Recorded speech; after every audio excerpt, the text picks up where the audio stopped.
जय श्री कृष्णा। दोस्तों, हाजिर है एक बार फिर कहानी छोटी सीख बड़ी का उद्देश्य लेकर। दोस्तों, बड़े कमाल की बात कही है किसी ने कि ईश्वर का दिया गया हर उपहार कीमती होता है। यदि समय रहते कद्र नहीं करते हैं तो पछतावे के अलावा कुछ भी नहीं बचता।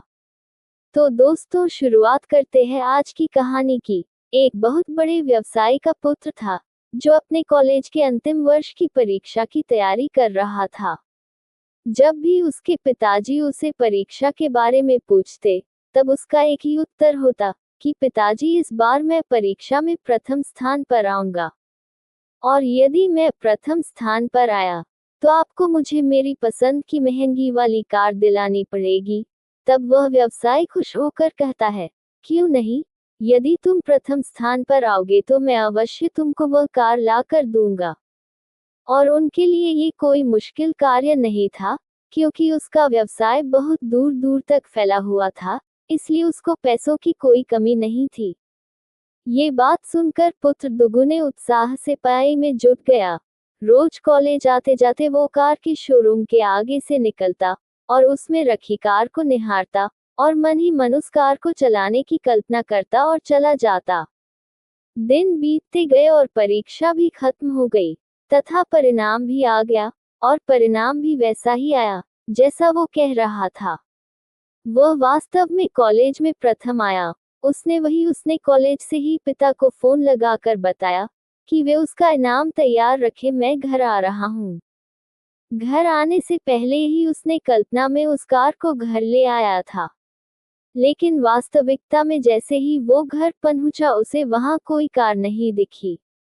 तो वो बुझे मन से पिताजी के कमरे में गया। पिताजी ने देखते ही उसे गले लगाया, बधाई दी और एक बड़ा सा लिफाफा उसके हाथ में दिया कि बेटा, ये लो तुम्हारा गिफ्ट। पुत्र को जो चाहिए था वह नहीं मिला, इसलिए अनमने मन से उसने वह लिफाफा पकड़ा और अपने कमरे में चला गया।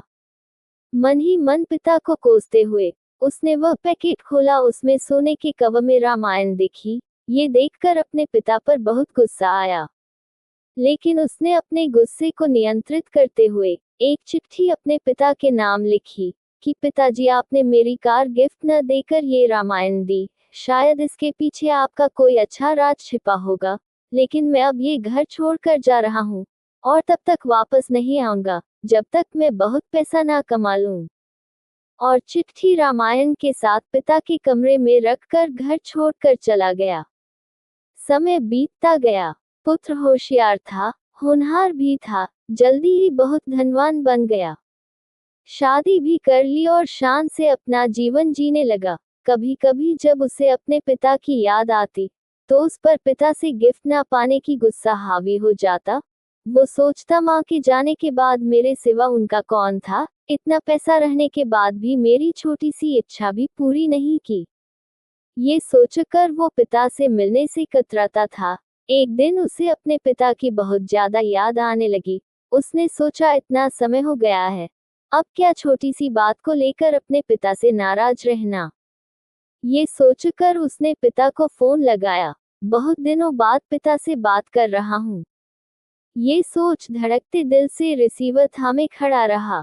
तभी सामने से पिता के नौकर ने फोन उठाया और उसे बताया कि मालिक तो 10 दिन पहले स्वर्ग सिधार गए और अंत तक तुम्हें याद करते रहे और रोते हुए चल बसे। जाते जाते कह गए कि मेरे बेटे का फोन आए तो उसे कहना कि आकर अपना व्यवसाय संभाल ले। तुम्हारा कोई पता नहीं होने से तुम्हें सूचना नहीं दे पाया। ये जानकर पुत्र को गहरा दुख हुआ और दुखी मन से अपने पिता के घर रवाना हुआ। घर पहुंचकर पिता के कमरे में जाकर उनकी तस्वीर के सामने रोते हुए रूंधे गले से उसने पिता का दिए हुए गिफ्ट रामायण को उठाकर माथे पर लगाया और उसे खोलकर देखा तो पहले पत्ते पर पिता द्वारा लिखे वाक्य पढ़े, जिसमें लिखा था, मेरे प्यारे पुत्र, तुम दिन दुनी रात चौगुनी तरक्की करो और साथ ही साथ मैं तुम्हें कुछ अच्छे संस्कार दे पाऊं, ये सोचकर मैं तुम्हें ये रामायण दे रहा हूँ। पढ़ते वक्त उस रामायण से एक लिफाफा सरक कर नीचे गिरा, जिसमें उसी गाड़ी की चाबी और नकद भुगतान वाला बिल रखा हुआ था।